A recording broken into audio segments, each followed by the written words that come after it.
Jadi nenek-nenek itu penampakan yang berupa nenek-nenek gue lihat tadi, dia bergerak mengikuti jalur turun kan. Ya udahlah, mau apa lagi, terus aja kita jalan. Selesai penampakan nenek-nenek tadi, ternyata belum kelar nih urusannya. Habis dia ada lagi, tapi ini udah meninggal. Ya tapi tetap aja gitu kan. Cakep, cuman masalahnya kagak nginjek tanah. Udah lama tiga suwe. Ada jangan-jangan cucu sama nenek nih gue bilang gitu. Oh udah punya cek, gua mantapkan hati lagi, cabut golok, nah, gue taburin garam, terus gue berselawatan, gue ikutin jalur. Biasanya kan gue lari, tetapi karena sebelumnya gue melihat dua penampakan di depan gue, akhirnya gue jalan santai. Karena apa? Sambil ngatur keberanian. Walaupun kita berselawat, berzikir dan bertasbih, tetap intinya bacaan itu kembali kepada diri kita. Kita lebih takut kepada siapa nih? Kepada penciptanya atau kepada ciptaannya? Saat itu gue memutuskan untuk lebih takut kepada pencipta gue. Gue memutuskan untuk kembali dengan selamat. Apapun yang terjadi ya harus dihadapi. Salahnya sendiri, naik gunung gede sendirian saat itu. Jadi selamat atau tidak, ya selain diatur oleh Allah Subhanahu Wa Taala, juga tergantung kita saat itu. Gue memilih tenang dan terus melangkah. Yang biasanya gue dari Surya Kencana dari alun-alun timur ke shelter Simpang Maleber itu sekitar 15 atau 20 menit. Saat itu gue berjalan normal sekitar setengah jam. Sepanjang perjalanan turun ini, ya setelah kita melihat penampakan tadi, memang nggak ada suara apa-apa. Ya sesekali emang bukan nggak ada suara apa-apa, sesekali terdengar ada apa namanya kayak orang ngobrol lah di kiri kanan kita, tapi cuekin aja terus melangkah. Ketika sampai Simpang Maleber, istirahat lagi, ngerokok, nyalain rokok, minum. Gue nggak mau buang waktu kan, sikat lagi gue langsung. Karena nggak ada apa-apa, gue langsung bergerak agak cepat. Begitu gue lagi sekitar 20 menit turun, ketemu lagi kan percambangan jalur yang tadi gue ketemu cewek yang jalannya cepet. Nah masih di tempat ini juga nih, tiba-tiba di depan gue nih, waktu naik kan gue ngambil pecahannya sebelah kanan, nah pas turun gue ambil pecahannya sebelah kiri. Di ujung pecahan yang mau ketemu, jalur yang mau ketemu, itu gue ngeliat ada kayak dua orang lagi rebahan di tengah jalan. Dalam hati gue, astagfirullahaladzim, orang bukan nih gitu kan. Berhenti dulu, merinding, gue merinding hebat, betul gue merinding hebat. Gue berhenti dulu, gue tarik nafas, gue bacaan, ya Allah mohon perlindungan, ya Allah tidak ada dan upaya dengan pertolonganmu. Cabut golok, jalan, itu udah gak ada kan. Loh kemana orangnya, gue bilang kayak gitu kan. Jalan lagi, gue tengok lagi, lah kok ada, perasaan tadi di depan sini kan. Udah gue jalan. Begitu jalan, setelah ketemu jalur yang nyatu tadi, di belakang dengan kayak suara orang langkah kan. Begitu gue balik, jeder anjir. Itu masih jam 3 sore bro. Pocong. Jadi yang rebah di tengah jalan itu pocong gua. Gua langsung terpaku diem. Gua diem, gua balik badan, gua jalan lagi kan. Penasaran, gua tengok, nggak ada. Dalam hati gua, alhamdulillah nggak ada. Gua tengok, gua perhatiin, wah benar-benar nggak ada. Gua lega kan. Begitu nengok, jeder, dia udah di depan, jatuh duduk gua. Astagfirullahaladzim. Itu jaraknya kira-kira 2 meteran bro, dekat banget. Nah. Jadi gua jatuh duduk, tarik nafas, tahan, kendalikan diri. Sebisa-bisanya gua kendalikan diri supaya nggak panik, supaya nggak lari, supaya nggak kabur. Gua kendalikan sebisa mungkin. Gue diem, gue merem, gue bacaan, gue bertasbih, gue bertakbir sampai nggak tahu berapa menit. Buka mata, gue bangun, itu masih ada kan mereka masih berdiri. Gue bilang, gue sampai sini karena Allah. Kalau emang lu jegat gue, kalau emang lu mau mencelakakan gue anggap ini bagian dari ujian gue. Gue langsung ambil golok, gue langsung bilang Allah Akbar, gue terjak. Dia nyamperin, gue nyamperin. Terus tabrakan dia hilang. Gue kayak nabrak angin. Cus, tapi terasa gitu. Bus. Itu keberanian gue udah luar biasa. Karena dari rasa takut yang luar biasa, gue bertasbih, gue bertakbir, gue berselawat. Rasa takut itu berbalik jadi keberanian yang luar biasa. Terus hilang, gue udah gak peduli. Gue tengok, ada bacok. Ternyata nggak ada. Gue putus jalan. Sepanjang jalan itu tetap suara yang tadinya mulai hilang terdengar, enggak. Itu tetap mengiringi perjalanan gue sampai ke Lawang Saketeng. Ya, setiap sampai pos tuh biasanya hening, nggak ada suara apa-apa. Di Lawang Saketeng ini jantung gue itu udah kayak apa ya? Udah kayak piston motor kali lagi muter. Pokoknya deg-degannya luar biasa. Walaupun berani, tapi karena keberanian yang luar biasa jadi aliran darah kita jadi nggak teratur gitu. Saking beraninya. Sini gue tenangin diri lagi, gue minum air putih lagi, gue istighfar, gue sadarin keberadaan gue, ya, bahwa gue naik selamat, turun pun juga harus selamat. Gue yakin gue pasti akan selamat. Karena apa? Karena keyakinan gue. Kesadaran gue ada di tempat ini. Setelah itu gue sadarin betul, gue paham betul, gue bergerak lagi dari Lawang Saketeng menuju Buntut Lotong. Alhamdulillah kita cuma dengar suara-suara aja di dalam lembah, tetapi tidak ada penambangan apapun. Turun sekitar 20 menit gue sampai ke Buntut Lotong. Nah di Buntut Lotong ini fisik gue udah betul-betul agak terkuras, jadi gue istirahat agak lama. Mungkin sekitar 10-15 menit gue duduk, karena seingat gue sampai 2 batang rokok lah di situ. Kenapa sih setiap pos duduk? Ya karena kita jalan sendirian, otomatis kita harus nge-recharge. Keberanian kita itu kadang hilang, kadang datang, kadang overload gitu kan.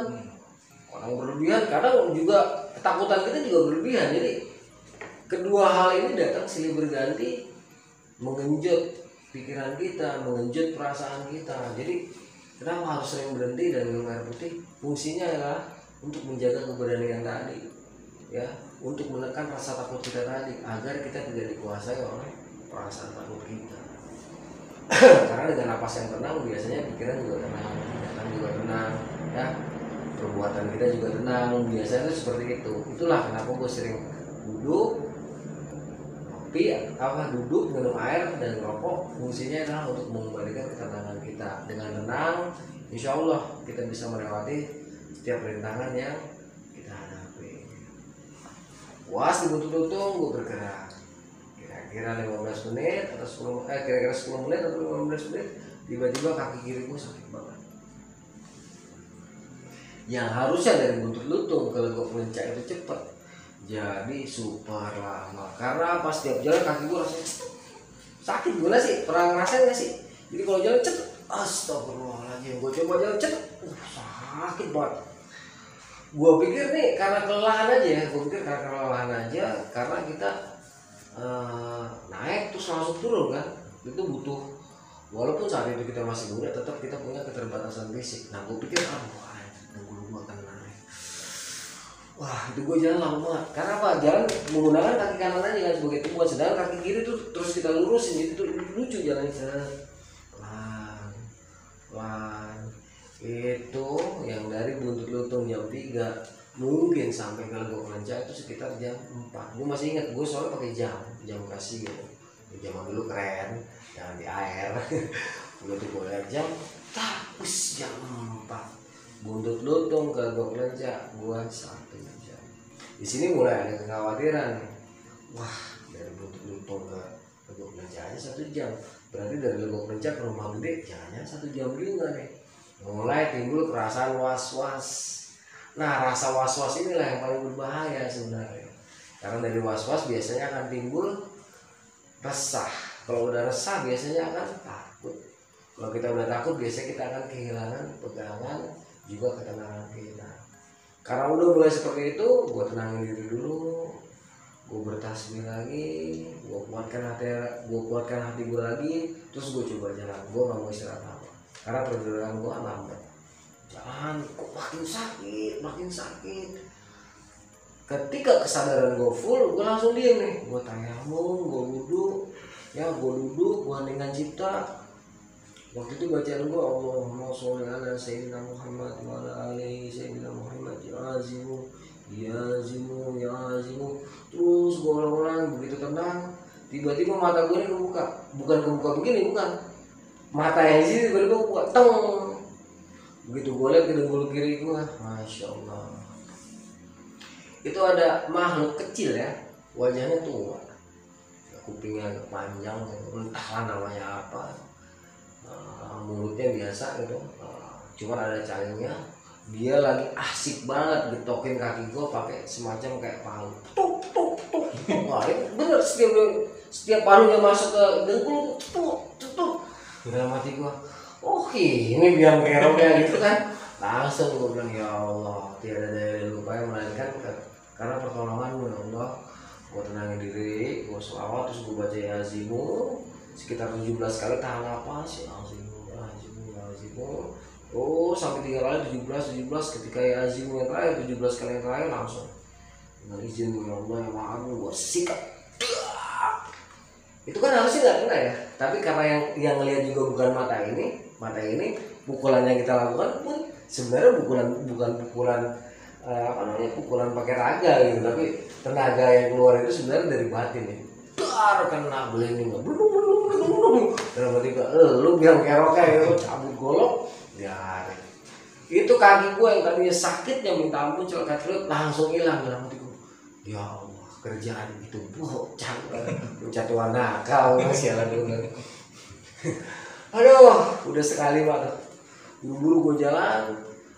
Kan saat itu area Bumi Putri, daerah yang paling menakutkan itu hutan damar sama rumah kayunya, rumah kayu besar.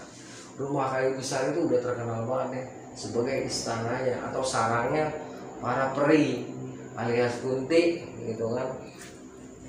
Dan di hutan damar itu terkenal sebagai keramaiannya. Nah, hutan damar itu sekarang disebutnya Tanah Merah lah.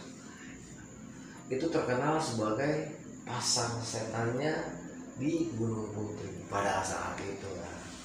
Itu pusat keramaian dari para demit yang ada di jalur Gunung Putri. Ini kekhawatiran gue makin bertambah, udah 4:30. Was-was tapi karena kaki udah enak, kita bergerak cepat. Sampai Rumah Gede. Kira-kira 20 menit kemudian, kira-kira 10 menit kemudian sampai ke Rumah Gede. Gue nggak mau istirahat, gue terus jalan. Terus itu hari udah mulai gelap. Jangan sampai gue kemalaman di Tanah Merah. Jalan, karena dulu jalannya licin bro, dan dulu itu jalanannya nggak dipelih-pelihin ke kanan, tapi langsung lurus, nanti langsung ketemu sungai kecil, terus langsung but gitu, sekitar 70 derajat, dan itu licinnya minta ampun. Begitu gua sampai situ, setahun sebelumnya di situ gua ngalamin kejadian yang super dahsyat. Mungkin kalau teman-teman yang pernah dengar si Cantik Memancing Kuntilanak, maka disitulah kejadiannya. Saat memasuki tempat itu, ya, suka tidak suka, mau tidak mau, karena mata batin tadi udah kebuka, kembali lagi gue lihat di sini penampakan puluhan perempuan cantik dengan kebaya, dengan kainnya, dengan wajah Sunda khas. Itu sedang berkumpul, ada yang nongkrong di pohon, ada yang lagi di atas tanah. Itu mungkin sekitar ada 20 sampai 30 ya, bentuk seperti itu, wanita cantik-cantik ada di lokasi itu. Dalam hati gua, tanggung udah sampai sini, masa ya takut? Ya udah lewatin aja. Apapun yang terjadi, yang penting kita udah usaha. Mantapkan kaki, gua langsung melangkah. Wah, gua lewatin. Aduh, itu semua mereka pada ngeliatin gua kan. Gua cuekin aja. Terus lewat Tanah Merah kita turun di jalur parah, belok. Menjelang kali, gua dengar suara orang.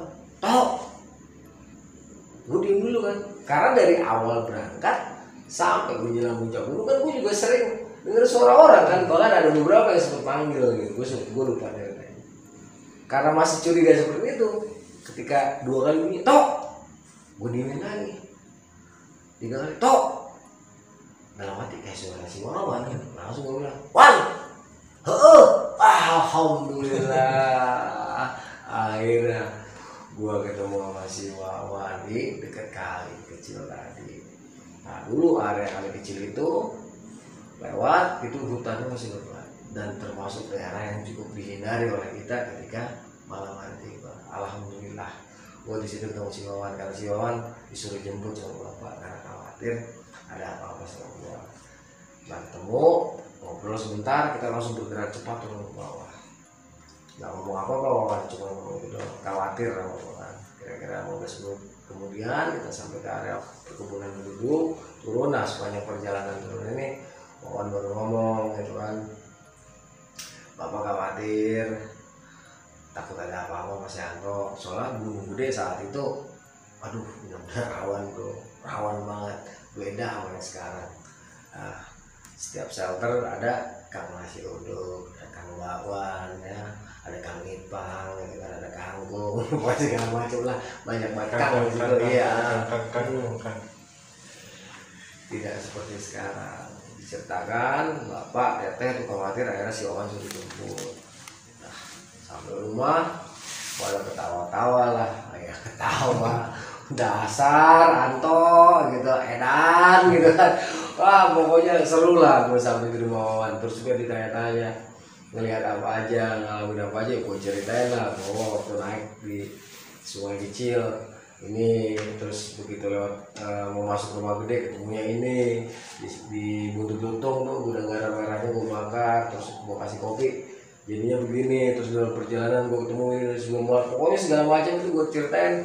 Itu yang tadinya apa namanya istilahnya, yang mereka tadinya ketawa-tawa itu diem terus lama-lama ketawa-tawa lagi. Wah untungnya selamat lah, alhamdulillah. Perjalanan gue pada saat itu perjalanannya enggak direncanakan sama sekali, hanya karena patah hati dan gua tidak mau melampiaskan perasaan kecewa pada hal-hal yang negatif, terutama kita lari ke minuman keras ataupun narkoba. Gua memilih untuk menaik gunung. Ternyata dalam pendakian gua menemukan sesuatu yang luar biasa. Itulah kisah gua selama gua melakukan solo hiking ya, dalam perjalanan bolak-balik zaman dulu istilahnya.